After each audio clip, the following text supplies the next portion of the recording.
जय श्री कृष्ण। गीता स्मरण के संग में आपका स्वागत है। देखिए, कोई भी कार्य करना हो, विकसित रूप से उसको आगे बढ़ाना हो, तो उसके लिए एक व्यवस्था चाहिए। चाहे ये भौतिक रूप से किसी व्यवसाय के संबंध का कार्य हो, चाहे रसोई बनाना हो। और भगवान ने जो व्यवस्था बनाई है उसके बारे में बात करते हुए जब हम शास्त्रों का आधार लेके आगे बढ़ते हैं, तो बहुत सी बातें जैसे स्पष्ट होती हैं। उसमें गुरु वचन जो हैं, वो शास्त्र के प्रमाण को हमारे लिए स्पष्ट करते हैं।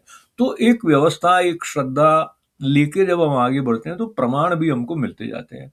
तो एक आनंद मीमांसा पुस्तक में स्वामी श्री ईश्वरानंद गिरी जी ने कहा कि क्यारी में बीज बो दिया, रोज सिंचित किया, फिर लता प्रकट हो गई और उसके बाद में क्यारी के पास में खंबा गाड़ दिया।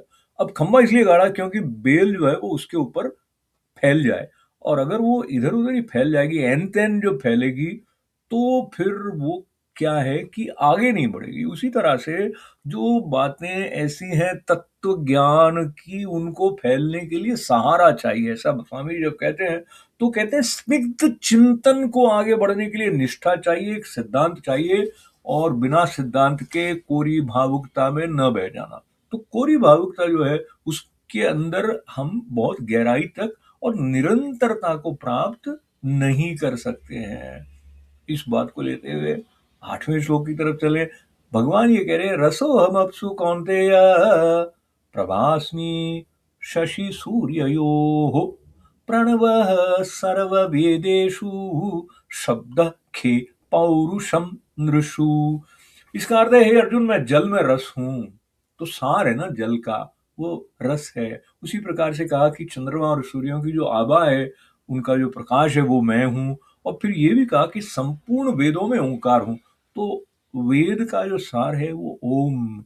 ओम को लेकर ये सृष्टि की उत्पत्ति हुई है, ऐसा हम हमेशा सुनते आए हैं। सबसे पहला जो नाद है, तो ओम जब आप उच्चारण करते हैं तब भी एक एकाग्रता सहज सदने लग जाती है। जैसे आप मंदिर में जाते हैं, घंटी बजाते हैं टन करके, तो ये जो एकाग्रता सदना है, वो जो बहती हुई जल की लहरों का शांत होना है, तब उसकी गहराई में देख पाना संभव हो पाता है। तो हम अपने मन को थिर करके और भगवत वाणी का आश्रय लेने का प्रयास करते हैं, तो फिर हमें पता चलता है कि कैसे वो रस हैं, वेदों में रस हैं, बल्कि पुरुषों में पुरुषत्व भी उन्होंने अपने को कहा। यानी जो कुछ भी मूल सार, सार गर्भित सशक्त प्रकटन है, वो उनके द्वारा हो रहा है। चिंतन करें इस पर, इसका क्या अर्थ निकलता है। जय श्री कृष्णा।